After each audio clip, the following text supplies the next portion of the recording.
안녕하세요, 시청자 여러분. 메디치 경제 시작하겠습니다. 오늘 회는요, 현직 국회의원이자 금융 전문가 그리고 미래학자로 불리는 분이세요. 우리 홍성국 의원님을 모셨습니다. 안녕하세요. 안녕하세요. 네.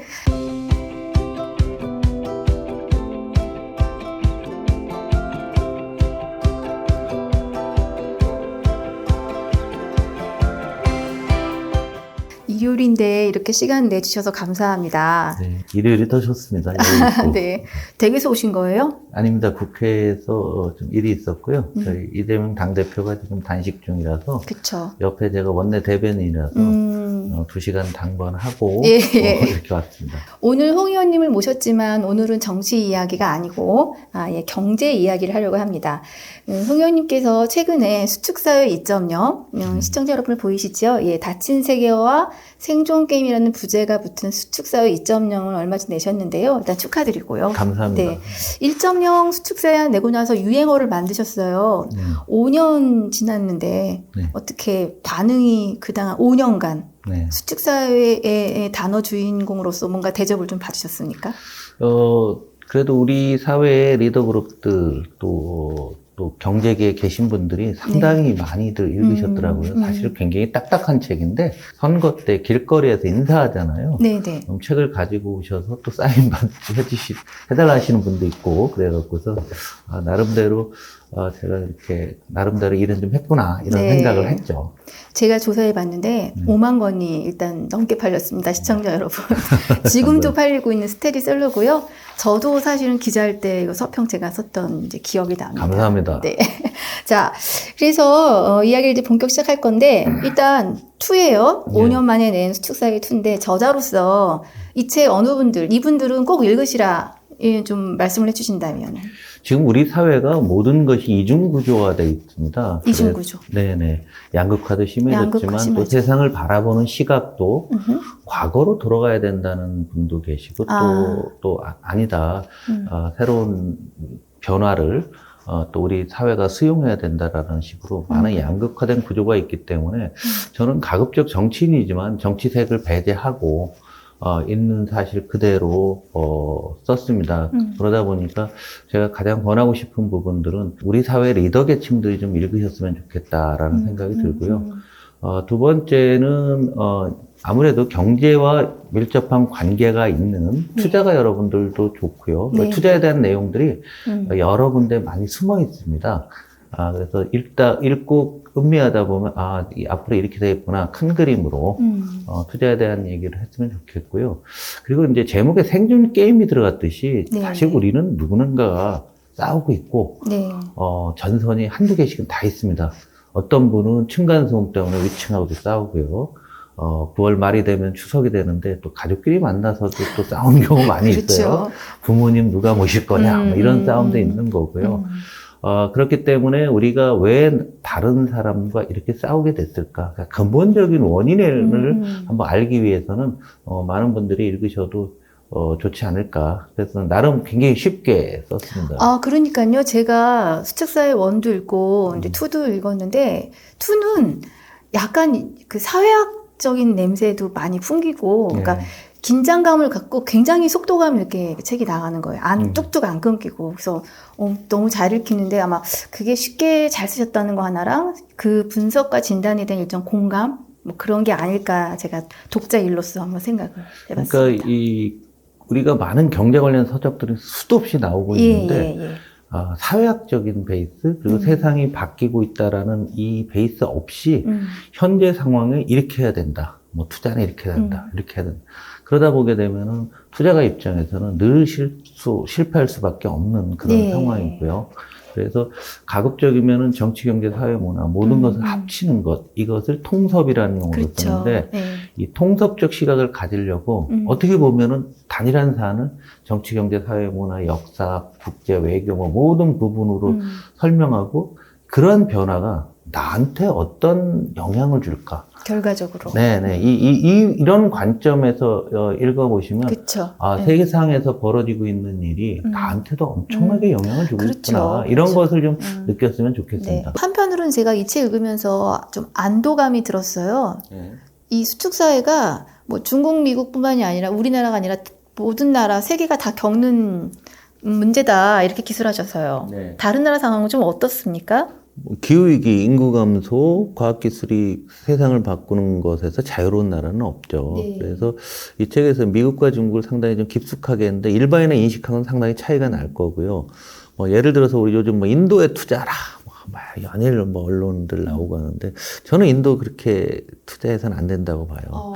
인도라는 나라에 지금 21세기에 신분제가 있고요.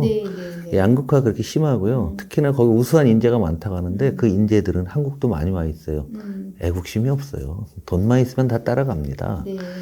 그리고 인프라가 전혀 안 돼 있죠. 한국이 경제 발전할 때는 맨 처음에 고속도로 깔고 철도 깔고 그 다음에 철강 공장 짓고 석유화학 공장 짓고 이런 거 하나도 없어요. 결정적인 것 관료들이 너무 무능합니다. 모디 총리가 지금 포퓰리즘 정책을 얼마나 쓰는지 아세요? 선거 앞두고 항상 세금 깎아줘요. 현금을 살포하기도 합니다. 이런 나라는 언젠가 정치적으로 큰 문제가 있을 거다. 비슷하게 보면은 지금 중국이 겪고 있는 많은 문제들이 있는데 저는 베트남도 마찬가지라고. 베트남의 1인당 국민소득이 4,000불인데 제 책에서는 1만 불까지는 가능하다. 그 이후는 안 된다. 왜? 중국이 겪고 있는 문제의 본질은 사회주의적 시장경제. 그러니까 정치적으로는 사회주의고 경제적으로는 자본주의를 한다는 거죠. 그래서 두 개는 맞지가 않아요. 그러면 중국이 진짜로 살아나기 위해서는 자본주의적, 민주주의적 시장 경제가 돼야 된다. 그래서 베트남도 똑같이 사회주의적 시장 경제를 지금 하고 있어요. 하노이 가보시면 지하철 공사 지금 10년째 하고 있다고 하는데 다 무책임, 이런 거죠. 제가 국가를 바라보는 시각들이 이 책에 많이 녹아 있습니다. 그러니까 지금 우리 동학개미, 서학개미 하시는데 그 나라의 본질적인 상황. 그래서 저는 그런 나라에 투자할 때 저는 딴 사람은 완전히 시각이 틀렸어요. 장기 투자하지 말라고 썼어요. 그리고 유럽도 지금 제가 이제 일본이 어렵다는 건 다 아실 텐데요. 이 책에서는 제가 또 과거에 메디치와 세계가 일본 낸다라는 책을 써서 쭉 정리했었는데 새로운 아베노믹스로 그 돌파하는 부분들을 정리했는데 아쉽게도 결국 실패할 거다. 저는 이렇게 써놨어요. 본질적으로 안 된다는 얘기. 그리고 일본의 뒤를 이을 나라로 지중해 연안의 국가, 피그라고 하죠. 좀 까먹고 있죠. 그러니까 포르투갈, 스페인, 이태리, 그리스 이런 나라들 지금 내부적으로 언론에 안 나와서 그렇지 굉장히 어려워지고 있고요. 영국과 독일도 마찬가지입니다. 상당히 어려워지고 있어요. 그래서 독일마저도요. 예. 독일 위기론은 올해 9월부터 많이 나오는데 저는 이 책을 쓰면서 올 봄부터 독일이 앞으로 어려울 거다. 독일이 가장 중요한 산업이 뭘까요? 독일이요? 예. 뭘까요? 자동차인가? 자동차요. 네. 세계 최고급 자동차잖아요. 네. 그러면 독일에 있는 BMW, 벤츠, 아우디가 테슬라의 테슬라 차랑 비교했을 때 전기차에서 경쟁력이 있을까 없을까 한번 생각해 보자는 얘기죠. 그래서 내년 정도 돼서 전기차가 더 많이 보급됐을 때 과연 독일 경제가 어떻게 될까? 이렇게 생각을 해보시면은 저는 독일 별로 어렵다. 영국은 이번에 보시면 2년간 물가가 1년에 10%씩 2년 더 올라가고 실질적으로 한 30, 40% 올랐어요. 과연 이런 나라가 대영 제국일까? 근데 재밌는 거는 과거에 대제국을 만들었던 나라들이요. 지금 다 어려워요. 그리스 처음부터 보죠. 그 다음에 이태리, 로마 제국, 무적 함대, 스페인, 포르투갈, 대영 제국, 영국, 성한 나라가 없습니다. 그러니까 그 사람들이 자신들이 갔던 패권에서 몇백 년이 흘렀지만 거기에 얹혀서 사는 거죠. 그러니까 새로운 전환에 대해서 적응력이 떨어진 거예요. 오직 그런 나라들의 그 특성은 뭐예요? 와인 먹고 축구 좋아하고 또 뭐가 생각나요? 별 생각난 게 없잖아요. 잘 놀아요. 그런 나라에 우리 소중한 돈을 저는 투자할 수 없다. 이런 어쨌든 눈에 드러난 중미 패권 경쟁에서 투자가들이 좀 봐야 될 또 글로벌 변수가 있나요? 어떤 지점들을 좀 봐야 될까요? 이제 앞으로 많은 규칙과 규정이 바뀔 겁니다. 그래서 자본주의도 바뀌고 있지만 국가 간의 관계에 있어서 많은 규제 조치들이 굉장히 많아지고 있어요. 그래서 투자가 단순하게 어떤 좋은 제품을 만들었다. 그래서 나 이거 열광하고 투자해야 되겠다. 그거는 아니다 얘기예요. 다른 나라에서 그럼 특허를 보호해 줄까? 안 보호해 줄까? 이렇게 우리 사회가는 규칙들이 지금부터 빠른 속도로 바뀌어갈 겁니다. 그리고 각국 정부가 막 개입을 할 거예요. 우리나라 반도체 기업 보고 중국에 팔지 말라고 하는 게 그게 말이 됩니까? 자본주의 국가에서? 근데 우리는 이미 그럴 수 있지. 그게 왜 반도체만 그럴까요? 딴 쪽도 또 나온다는 얘기죠. 그래서 이 굉장히 어려운 외줄타기를 하고 있는 거예요. 사실은. 그래서 더 투자가들이 과거보다 더 훨씬 더 신중해야 되고 제도 바뀌는 것을 우리도 국가 차원에서 연구를 많이 해야 돼요. 그래서 지난해에 그 IRA법이 미국에서 통과됐을 때 처음에 우리나라에서 뭔지 몰라갖고 예. 대응을 못했던 거 기억나실 겁니다. 그런 일들이 앞으로 굉장히 좀 많이 나올 것 같다. 그리고 국내적으로 한국만 작년에 감세를 했지 대기업 미국도 올해 세제 개편을 보면은 다 증세랍니다.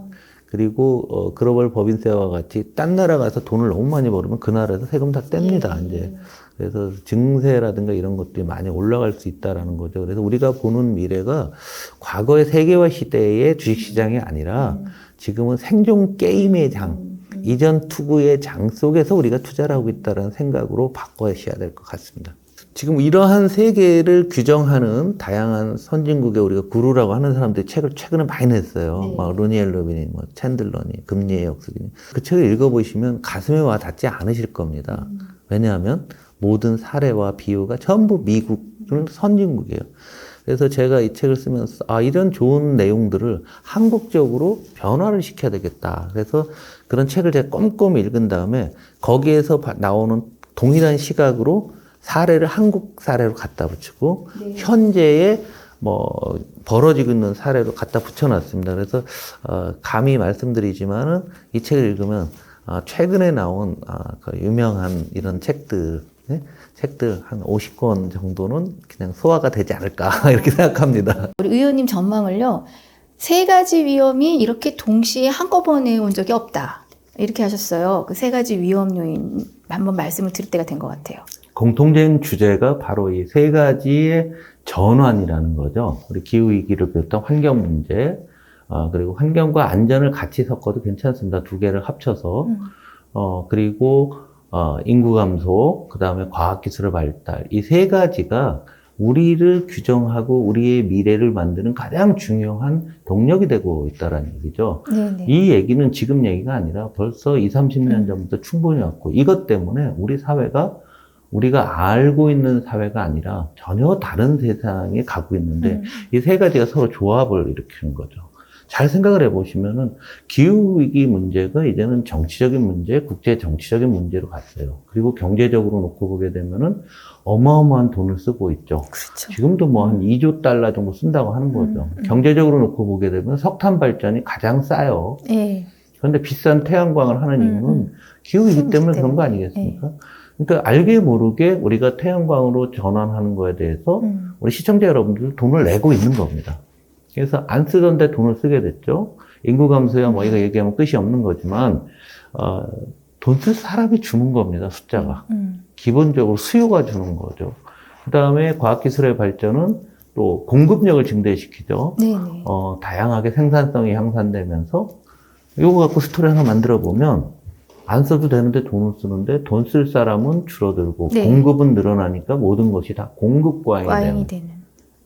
이 스토리가 시작이 이렇게 되는 겁니다. 그러면은 야 우리나라 내가 다니는 회사는 왜 장사가 안 될까? 영업이 안 될까? 이유는 다 공급 과잉이에요. 네. 내가 가게를 하는데 왜 잘 안 될까? 그럼 비슷한 가게가 많고 거기다가 과학기술이 발달하니까 디지털 기술이 또 접목을 하게 되는 거잖아요. 우리가 식당 가보게 되면은 사람이 할 일을 로봇이 배달하잖아요. 식당 안에서. 네, 등장했죠. 그게 한 달에 한 30만 원 정도 주면은 이걸 좀 렌트를 해줍니다. 그런데 사람을 쓰게 되면은 한 달로 따지게 되면 한 200만 원 들잖아요. 네. 네. 그러면 그게 로봇 한 대가 사람의 한 3분의 1, 4분의 1 한다고 해도 거기서는 나올 수밖에 없는 거잖아요. 이 고전적인 명제는 사실은 뭐 제가 얘기했다기보다는 모든 분들이 다 세계적인 성각자가 다 얘기했던 건데 그게 현실화되는 시점이 바로 지금 시점이다. 그래서 이전 어떤 수축사의 1.0에서는 2020한 3, 4년부터 5년 사이에 세상에 큰 변화가 나타나는 것은 이 3가지가 접목된 내용들이 우리 사회에 이제 본격적인 충격을 주고 또 개인한테도 큰 영향을 주는 시점을 바로 현재 시점으로 봤던 거죠. 그 2018년 수축사회 원 쓰실 때, 전망하신 게 지금 다 맞아 떨어지고 있는 건가요? 상당히 맞았는데요. 달라진 게 하나 있습니다. 왜냐하면 코로나를 예측하지 못했습니다. 네, 그래서 네. 코로나가 만들어 놓은 진통제 효과가 있어요. 그러면은 그 당시에 무슨 정책을 썼냐면 역사상 금리를 가장 낮게. 그쵸. 역사상. 지구가 생긴 이래로 금리가 제일 낮았어요. 옛날 수메르 시대 때 한 30% 정도 했답니다. 그리고 중세에 흑사병이 왔을 때도 5% 정도였는데, 코로나 때 전 세계 금리는 거의 제로에 가까웠죠. 우리나라 기준금리도 0.5였고요. 대출금리 뭐 2%대가 많았잖아요. 이게 코로나 때문에 그런 거고. 또 돈을 역사상 가장 많이 풀었습니다. 30조 달러. 우리나라 따지면 거의 4경 되는 돈이 네. 지금도 풀려 있습니다. 우리가 인지를 하지 못하고 있을 뿐이지. 그 돈 때문에 우리가 이제 먹고 사는 거고요. 그 다음에 국가 재정을 어마어마하게 투여했죠. 모든 나라가. 한 번에 대충 GDP 대비 한 20%씩 썼어요. 한국만 조금 써서 잘 모르는 건데, 이 세 가지 정책 때문에 수축사회가 이렇게 나타날 걸 일단 막아준 거죠. 진통제를. 근데 이 진통제는 치료제가 아니에요. 그렇죠. 진통제를 많이 맞다 보면요, 나중에 본 처방이 듣질 않죠. 내성이 그렇죠. 생겨서요. 그래서 그것 때문에 아마 이 방송을 보고 계시는 분들이 뭐 주식 투자가나 부동산에 관심이 많을 텐데, 2020년하고 그 코로나 오자마자 주가가 많이 떨어졌었잖아요. 그런데 왜 올랐을까? 이 세 가지 정책 때문에 오른 겁니다. 그러니까 세 가지 정책 때문에 집값 올라, 주식값 올라, 벤처 투자 늘어나, 뭐 이런 현상들이 전부 우리가 지금 보고 있는 게 그 당시 만들어 놓은 그 세 가지 정책 때문에 그런 거예요. 네. 근데 문제는 코로나가 물러가면서 문제가 생겼어요. 그럼 이제 이 정책은 걷어들여져야지요. 자, 그런데 문제가 생긴 거예요. 코로나가 물러가니까 돈이 너무 많이 풀려 있고 낮으니까 물가가 올라가는 거예요. 네네. 여기다가 패권 전쟁이 벌어진 겁니다. 그렇죠. 그게 또 이제 새롭게 등장한 패권 전쟁이 벌어지니까 수출 수입을 국가 간에 우리 세계화 때는 어느 나라나 내가 이렇게 수출하고 수입하고 이랬는데 지금 장벽을 세우고 있죠. 그리고 러시아 우크라이나 전쟁 때문에 원자재들도 역시 마찬가지. 네. 그러면 물가가 너무 많이 올라가니까 금리를 조금 올려도 될 걸.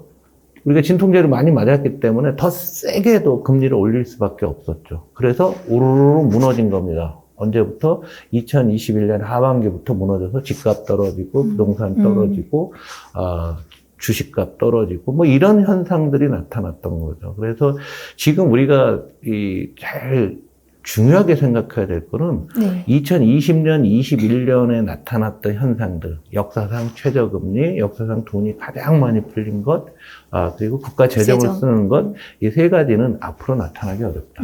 나타날 가능성은 딱 한 번 있어요. 또 코로나 이사가 나타나든가 뭐 이런 것들이 나오면 모르는 거죠. 그러다 보니까 원래 수축사회는 저금리 저물가인데 요것 때문에 일시적으로 2, 3년간은 고물가 고금리가 유지될 수밖에 없는 거죠.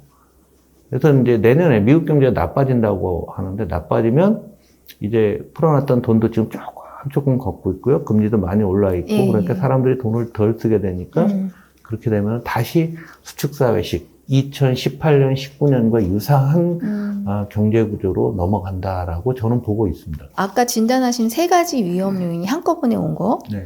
그리고 뭐 코로나는 지났으니까 코로나가 끝날 무렵에 끝나기 전에 전쟁이 터지면서 전쟁만으로도 기가 막힌데 이제 중국하고 미국이 아예 그냥 대놓고 싸우고 있어요. 네. 대놓고 싸우면서 주변 국가들은 정말 막 갈팡질팡하고 둘이 싸우는데 한국 기업들 막 이름 나오고 실제는 애플까지 지금 그렇죠. 이러고 있죠. 그래서 이때 결국은 그래서 어떻게 해야 하느냐 한 거예요. 기업은 나는 어떻게 해야 되나요? 미국과 중국이 왜 싸울까라는 그 본질적인 질문은요. 제 책에서 길게 언급이 됐었는데 맛보기만 두 나라도 내부적으로 수축사에 들어가고 있는 거예요.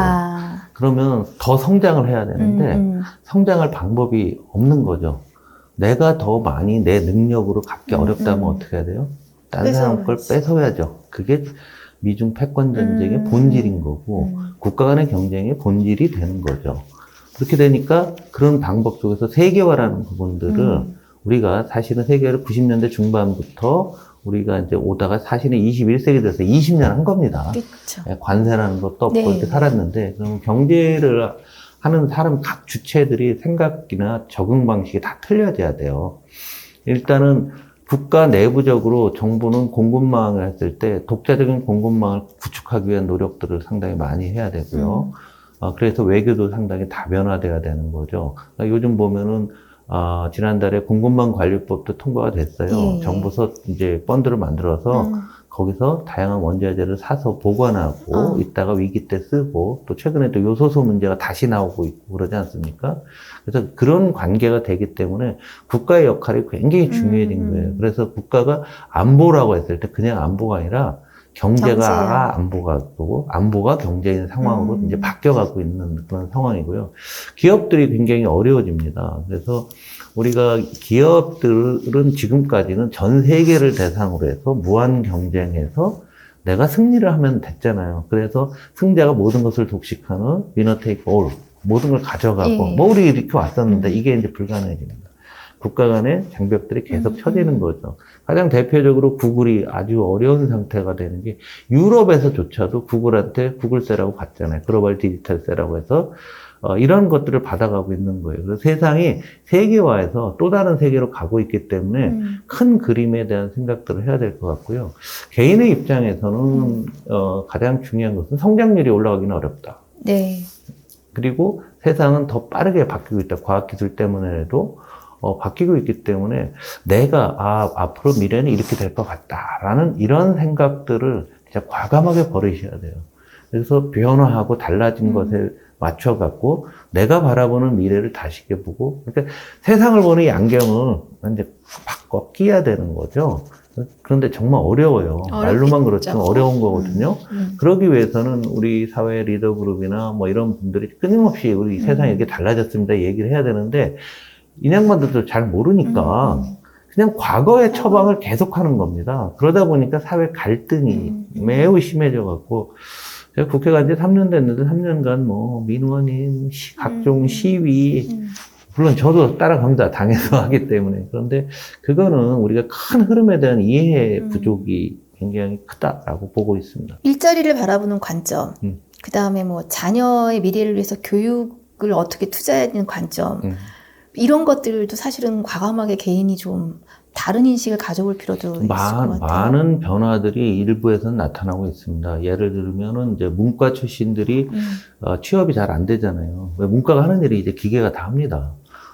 이과가 하는 일도 그렇지만 가장 중요한 건 새로운 기술을 개발하는 거니까 이공대 쪽에 또 지원자들이 요즘 많이 늘어나고 있는 거는 그런 분들이 이미 스스로 적응들을 해나가는 분들이 있어요. 선구자적으로. 그래서 저는 제일 안타까운 사람은 지금도 자기 자녀들을 법대 보내야 된다고 생각하시는 분들 보면 저는 좀 이해가 안 가요. 본인이 하고 싶으면 어쩔 수 없고. 아니 그런데 이 공급광이 너무 심해요. 거기도. 네. 알겠습니다. 자, 지금 하신 말씀이 제가 두 가지가 조금 질문이 떠올랐는데 하나는 중국과 미국도 수축 사회로 들어갔기 때문이다. 근데 이제 일단 중국 빼고요. 왜냐하면 우리는 사실은 미국으로부터 모든 거를 다 이식받았다. 뭐 책에도 언급이 되지만 그 거짓말 아니잖아요. 미국의 내부의 사회 분위기가 바뀌고 있는데 경제 상황뿐만이 아니라 우리는 아직도 미국에서 들어온 여러 가지 그런 문화들, 신자유주의 이런 것들이 아직도 한국 사회를 지배한다는 그런 진단을 좀 하셨어요. 이제 그 이념 부분인데요. 예. 세상을 어떻게 가동시킬 것인가라는 하나의 프로그램이죠. 네네. 그것에 있어서 신자유주의라는 건 뭐냐면 이제 그 이전에 자본주의 원칙을 아주 쉽게 설명하면 이거예요. 사유재산권, 내 거는 완전히 보장한다. 두 번째, 누구와 완전 경쟁한다. 이게 자본주의 원칙입니다. 그런데 여기다 신자유주의는 플러스 3개를 더하는 거예요. 국가 간의 재화와 돈, 뭐 이런 모든 거 사람이 넘어갈 때 국가가 막아서는 안 된다. 그래서 이민이 많이 늘고 그런 이유가 다 거기서 나온 거고요. 두 번째로는 공기업, 정부는 시장에 개입하면 안 된다. 네?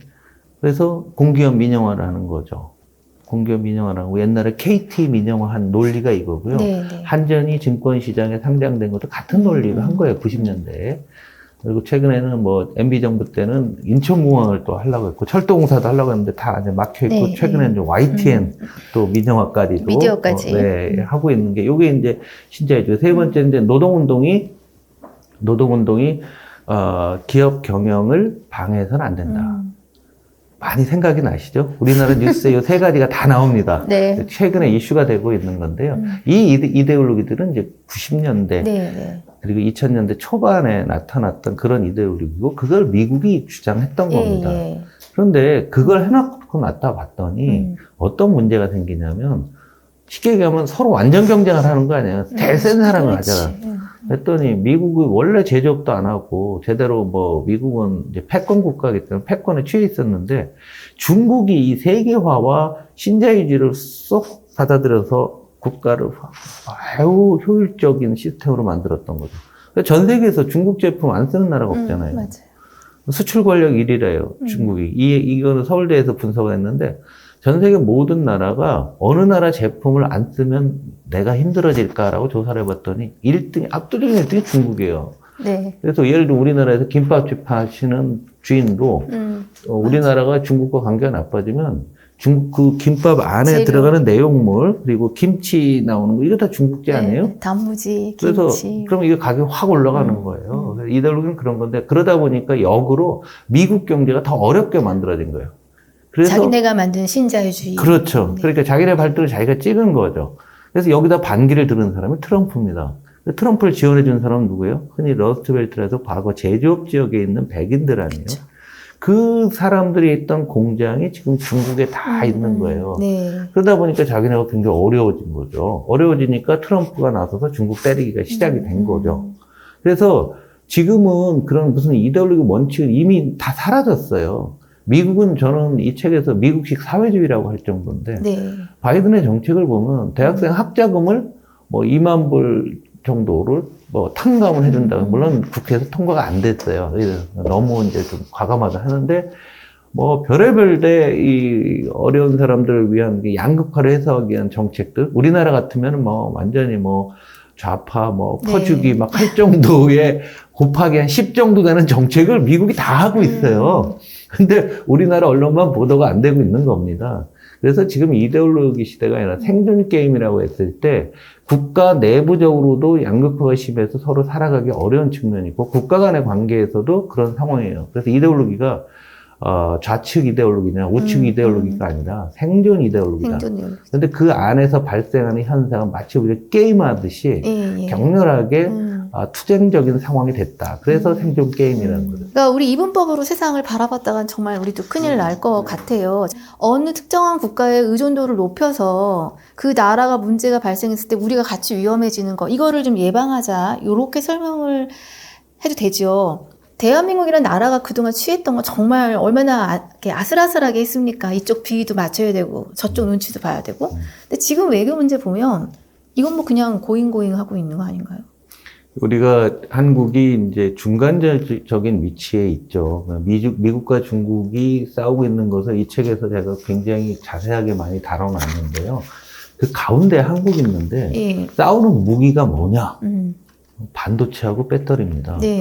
한국이 거의 세계적인 수준에 와 있어요. 그러니까 모든 전쟁의 무기가 배터리와 반도체로 집약이 되니까 한국은 피하기 어려워요. 그러나 한국이 없으면 중국 경제도 어려워지고요. 미국도 어려워지는 겁니다. 그러니까 과거는 우리 이런 거죠. 고래 싸움에 새우등 터진다. 근데 한국이 새우 아닙니다. 네.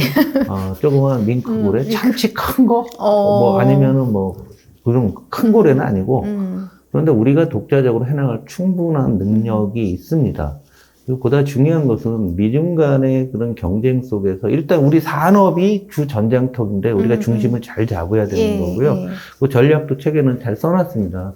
지금 당장은 막 하고 있지만 미국의 IRL법에 의해서 뭐 보조금 주고 뭐 해서 보조금 얼마 안 합니다. 반도체 공장 하나 큰 거 잘 짓잖아요. 200억 불 들어요. 싼 거는 100억 불. 100억에서 큰 거 200억 불짜리 짓는데 미국이 지금 보조금 준다는 건 얼마 안 되거든요. 기술이 더 중요한 거예요. 그래서 한국의 입장이 난처한 건 사실입니다. 네. 그래서 80년대부터 한국의 위치는 고슴도치 전략을 써야 된다. 뭐 이런 얘기를 국제정치에서 많이 했어요. 남을 공격하지는 않지만 남이 우리를 공격하면 우리가 막아낼 수 있어야 된다고 하는데 이미 편가르기에서 현 정부에서는 이제 미국 쪽에 붙으면서 완전히 됐는데 굉장히 위험한 발상입니다. 그리고 더 중요한 거는 미국이나 일본도 중국하고 경제적으로는 굉장히 자주 왔다 갔다 해요. 그래서 6월부터 놓고 보시면 미국의 블링컨 국무장관, 그 다음에 옐런 재무장관, 키신저도 갔다 왔고요. 그리고 8월 말, 9월 초에는 그 러먼트 상무장관도 다녀왔어요. 우리나라 누가 중국 간 적 있나요? 아무도 안 갔습니다. 국회에서 제가 이거 굉장히 오래 많이 지적을 했었는데, 미국의 세계적인 대기업들 중에 지금 6월, 7월에 중국을 안 간 데가 없습니다. 그냥 마이크로소프트 갔죠. 일론 머스크도 갔죠. 그 다음에 스타벅스 CEO도 갔고, JP 모간, 금융의 그 다이먼 이인영반이 회장이 가서, 중국을 자기네는 끝까지 지원할 거다. 뭐 이런 언급까지 했습니다. 우리나라 같은 경우에서는 대기업들도 가면은, 높은 분한테 혼날 것 같으니까 못 가고. 그러니까요. 한국이 실익을 전혀 못 따지고 있어요. 그리고 우리가 이걸 한번 좀 냉정하게 한번 생각을 한번 해보죠. 한국이 인도 같이는 못할 거야. 인도는 양다리 걸치고 자정적으로 하는데. 우리나라는 지형적으로나 또 지금 전선이 반도체와 배터리를 지배하게 되고 있기 때문에 그러지는 못할지언정, 만약에 미국과 중국의 패권 전쟁에서 중국이 지고 미국이 이겼다. 그래갖고서 중국이 굉장한 혼란에 빠지겠죠. 그렇게 되면은 이런 상황에서도 한국은 중국하고 잘 지내야 됩니다. 왜냐하면 중국이 혼란스럽게 되면은 우리나라에 다 영향을 줍니다. 우리나라에서 중국에서 수입하는 것도 많이 있고 또 중국에서 정치적인 변동이 있게 되면 한국에 틀림없이 영향을 주게 되고 그렇게 되면은 북한에도 영향을 줍니다. 그래서 우리가 안미 경중이라고 했죠. 안보는 미국의, 경제는 중국의라고 했는데 중국 수출 비중이 한 5%포인트 줄었어요. 25에서 20 정도까지 줄었습니다. 그렇지만 또 홍콩으로 가는 게 물량이 꽤 돼요. 우리가 5, 6%. 여전히 25, 4분의 1 정도의 수출은 되고 있습니다. 근데 중국은 이제 수출보다 수입이 더 중요해진 거예요. 중국 제품을 쓸 수 없고 그러기 때문에. 그래서 제가 책에서 하나 말을 만들었어요. 안미화중. 안보는 미국이 어쩔 수 없다. 그러나 경제나 우리 국민들은 중국과는 국민끼리는 화목해야 된다. 중국 단체 관광객들이요, 서울 시내 오게 되면 내수, 소상공인들 매우 좋아질 거예요. 그래서 그 문제 풀기 위해서 제가 6월 초반에 중국도 다녀왔었는데요. 중국 사람들한테도 니네가, 저희 강조한 게 그거예요. 정권끼리는 싸울지 몰라도, 국민들끼리는 서로 좋은 감정을 갖도록 만들기 위해서 니네들 좀 노력을 해라. 첫 번째가 단체 관광 풀어라. 했는데 중국 분들도 뭐 상당히 상응할 정도로 수긍들을 하고 있습니다. 그만큼 한국이 자기 비하할 필요 없어요. 우리나라도 어느 그 정도 위치에 좀 와 있습니다. 네. 이념 키워드 빨리 경제로 바뀌길 바라면서요. 자, 한국 경제에 대한 어떤 그동안 많이 성장한 거예요. 우리 의원님 분석에 따르면 실력도 있고 아까 새우 아니라고 하셨습니다. 자, 그런데 우리 현재 한국은 지금 경제 성장률 지금 이것 또한 대한민국 경제 역사상 1%대? 네, 우리가 광복 이후에 처음으로 보시면 될 것 같아요. 광복 이후에 처음. 왜냐면 6.25 전쟁이라든가 뭐 그걸 너무 제거하면 한국의 경제 통계가 55년부터 있는데 그건 믿을 수가 없고요. 61년부터 놓고 보게 되면은 1962년에 제1차 경제개발 5개년 계획이 시작됐어요. 그때 이후로 정상적인 상황에서 외부의 충격 없이 경제 성장률이 1%대 들어갔던 것은 한 번도 없었습니다. 그런데 그 바로 한 번이 발생한 게 2023년 올해입니다. 물론 그 이전에 80년에 2차 오일 쇼크가 광주 민주화운동 왔을 때 그 당시에 한국의 성장률이 마이너스를 갔었고요. 그 다음에 IMF, 뭐 당연히 하죠. 그 다음이 2008년 글로벌 금융위기, 그 다음에 2020년 코로나. 이 네 개가 우리나라 광복 이후에 큰 성장률이 마이너스를 갔던 거예요. 그런데 올 한 해만 그 이후에는 1%대가 없었어요. 올해 1.4라고 보는데 1.4도 어려울 것 같고요. 제 생각에 1.2 뭐 이 정도 될 것 같은데 문제는 내년이에요. 내년도 1% 성장으로 보는 견해가 강합니다. 근데 이 외에 대한 이유가 아까 말씀 세 가지 위험과 중미 패권 경제 이런 게 다 합쳐진 결과인 거예요? 한국이 왜 이런 거죠? 여기서 한국 경제 이거는 좀 먼 얘기인데요.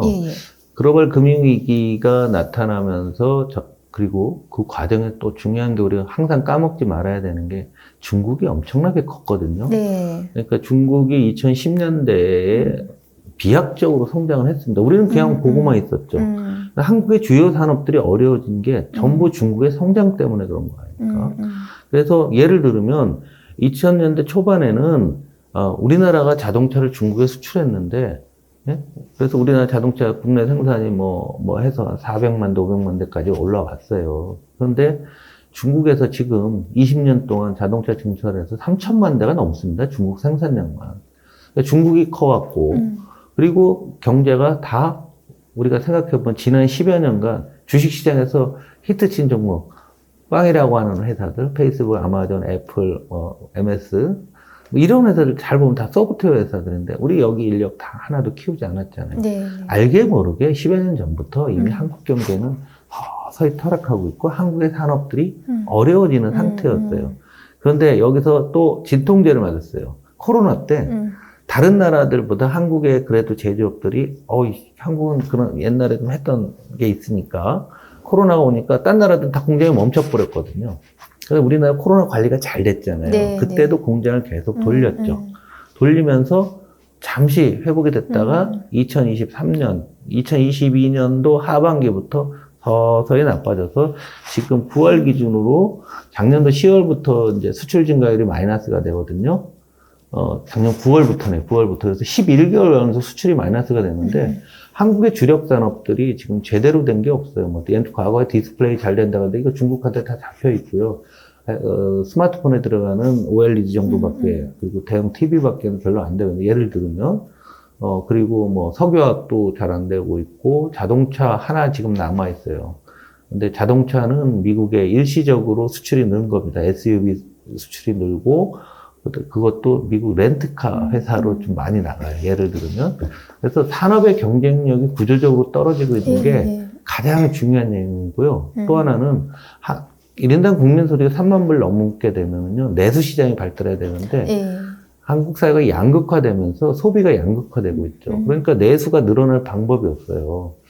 그러니까 돈을 가지신 분들은 그 돈을 어디다 쓰냐면 해외 소비, 명품 맞아요. 소비. 명품 소비하면은요, 우리나라 경제에 아무런 영향이 없어요. 해외 소비. 1년에 2019년에 30조를 해외에서 쓰는 거예요.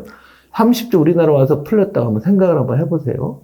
그러니까 이게 우리나라가 지난 10여 년도 더 되죠. 그러니까 글로벌 금융위기 이후부터 우리가 13, 14년 됐는데 3, 4년 동안 우리가 그냥 정체되고 있었죠. 그 사이에 반도체가 잘 되니까, 배터리가 잘 되니까 두 개에 취해 있었던 거죠. 착시 네. 효과였습니다. 그래서 산업의 대전환을 위한 사회적인 합의, 그리고 지원, 또 우리들의 인식도 상당히 많이 필요하다.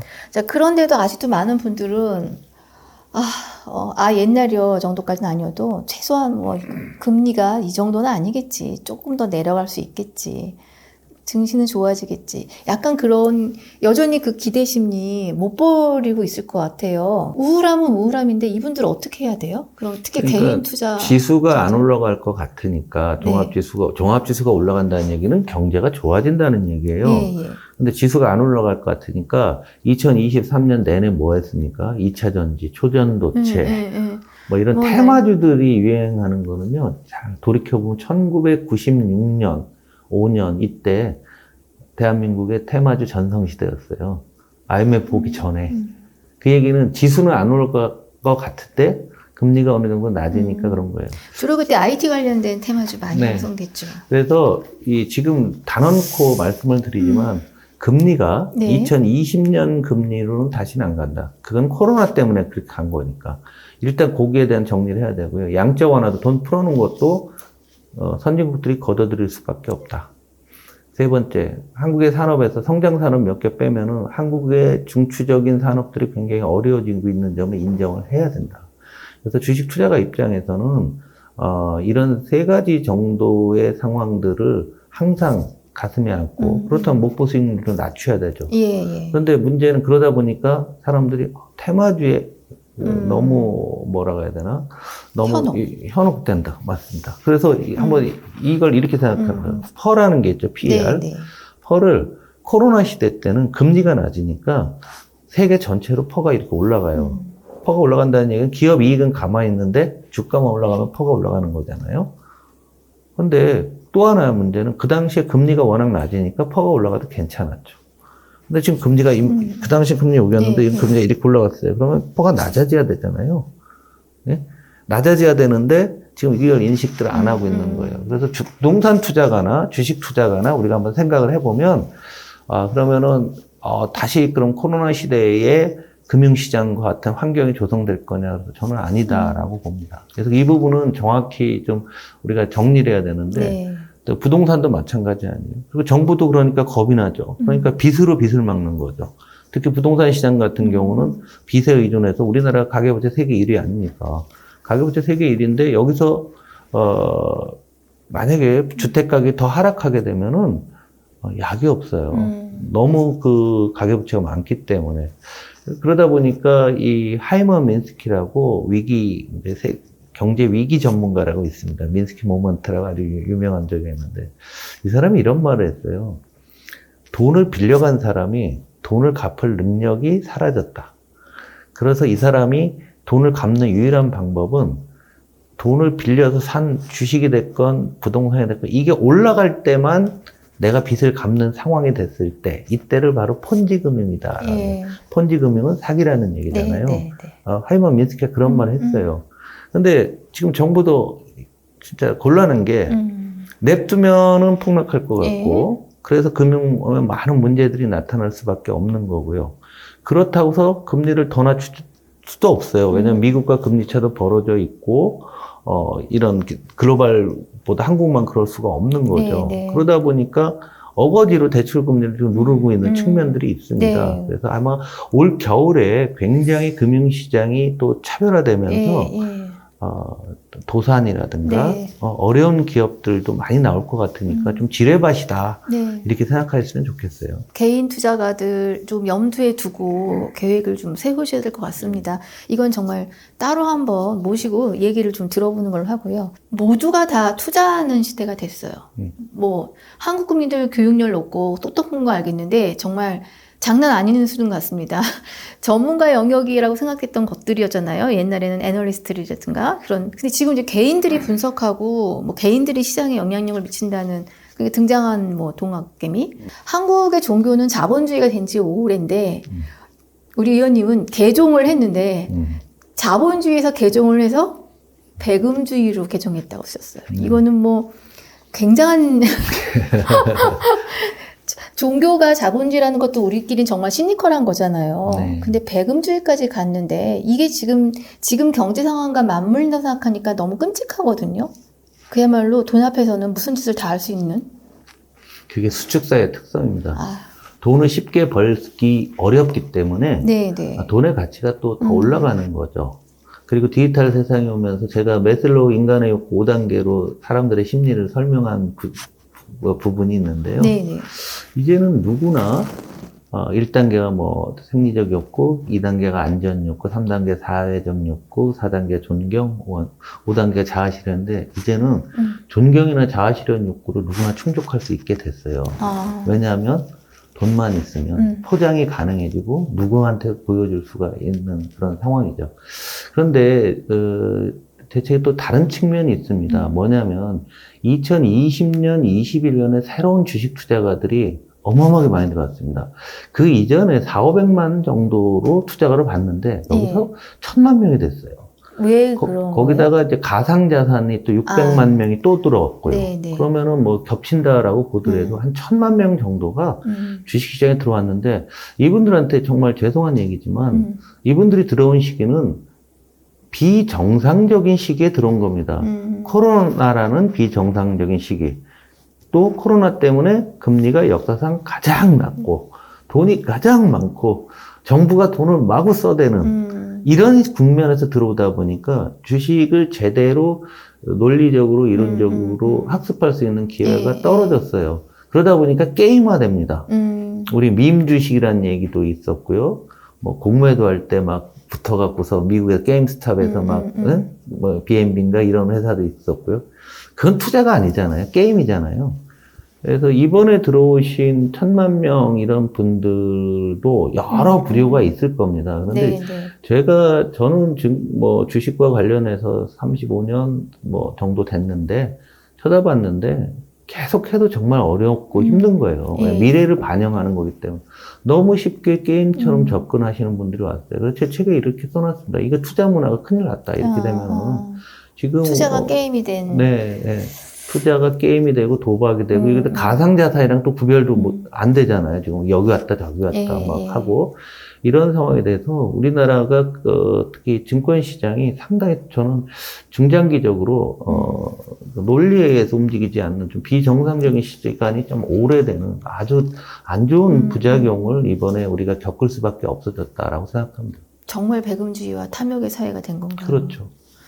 근데 뭐 백번양보에서 투자 이력이 있어서 뭐 본인이 좀 손해를 봐도 인내할 수 있는 정도의 그런 상황이면 근데 아까 말씀하신 초저금리 시대에 돈을 빌려서 그 돈으로 지금 그러니까 빚으로 했으니까 그러면 이분들이 만약에 여기 손실이 많이 발생을 해서 자기가 가진 모든 것을 다 이제 손해가 발생했을 경우에 그분들은 제 책에 써놨어요. 앞으로 한 세대가 지날 동안은 주식 투자 안 할지도 모르겠다. 이번에 상처를 너무 크게 받았기 때문에. 그래서 우리가 굉장히 큰 부작용이 있다라는 겁니다. 저는 안 하면 다행이라는 생각이 드는데요. 그 안 하는 것 대신에 다른 쪽으로 무언가 분노를 표출하면 어떡할까. 그게 이제 사회 이상 행동이라는 게 다 거기서 나오는 거죠. 네. 이게 참, 제가 그래서 책을 굉장히 속도감 있게 읽은 이유가 이 분명한 경제에서와 미래 전망서인데 읽으면서 막 빠져들었어요. 근데 경제에서만 읽으시면 안 돼요. 역사와 사회와 세상의 큰 흐름이 경제를 만드는 거고 또 반대로 경제가 바뀌어서 사회가 바뀌는 거거든요. 그렇기 때문에 그걸 마치 경제 따로 국제정치 따로 그런 시대가 아니에요. 통으로 다 보야 되는 거예요. 통섭의 책도 많이 나오고 문사철 중심으로 책 내는 메디치 미디어 책 많이 읽으시면 되겠습니다.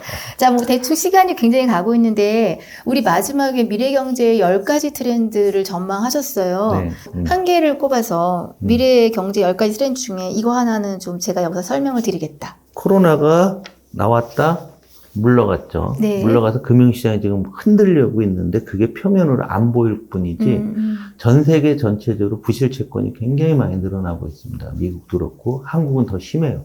한국에는 9월 위기설이 돌고 있는데요. 네. 한국의 9월 위기설의 본질도 놓고 보게 되면 부실 채권의 문제입니다. 그래서 PF가 131조가 있고요. 그 다음에 한전과 가스공사의 적자가 53조, 54조 올해 말까지 이렇게 나옵니다. 그게 채권의 형태로 발행이 되기 때문에 금융시장, 채권시장을 또 흔들고요. 그리고 지금 9월부터 소상공인 원리금 상환 유예를 3년간 했던 것들이 지금 이제 만기가 들어오면서 차근차근 합니다. 이 세 가지를 합치면 260조예요. 금액이. 이 돈이 지금 쉽게 얘기하면은 악성 종양처럼 있는 거예요. 그 시간이 지나면 자꾸 퍼질 거예요. 그래서 정부는 여기다 진통제를 놓고 있는 거예요. 좀 냉정하게 우리 금융시장을 보아야 된다. 그 말씀을 드리고 싶고요. 한번 우리가 되돌아보면 2008년 9월 16일 날 리만 브라더스가 부도가 나면서 글로벌 금융위기가 왔습니다. 그 당시 우리가 환율이 올라오고 금리도 뭐 했는데 근데 저축은행 부도는 언제 났냐면요. 2011년에 납니다. 왜냐면 그 당시도 정부가 누른 거예요. 야, 어떻게 돼? 쉽게 얘기하면 그냥 땜빵 처방을 계속 했던 거예요. 지금도 잘 보시면은요. 작년에 9월 28일 날, 김진태발 강원도 그 레고랜드 사태 나왔죠. 그 이후에 해결된 거 하나도 없거든요. 돌아온다고들 하지요. 이 부분이 어떻게 될지 굉장히 올해부터 내년 상반기까지 우리 경제 굉장히 중요해요. 그래서 올해 경제를 볼 때 이 부분을 좀 꼭 좀 봐줬으면 좋겠다. 관심 있게 좀 봤으면 좋겠고요. 그 다음에 이제 자산시장과 관련해서 일관성 있잖아요. 금리가 떨어지면 가상자산도 오르고 주가도 오르고 부동산도 올라가고 이런 우리가 흔히 하는 시나리오가 올해는 안 나타날 것 같다. 올해와 내년에는.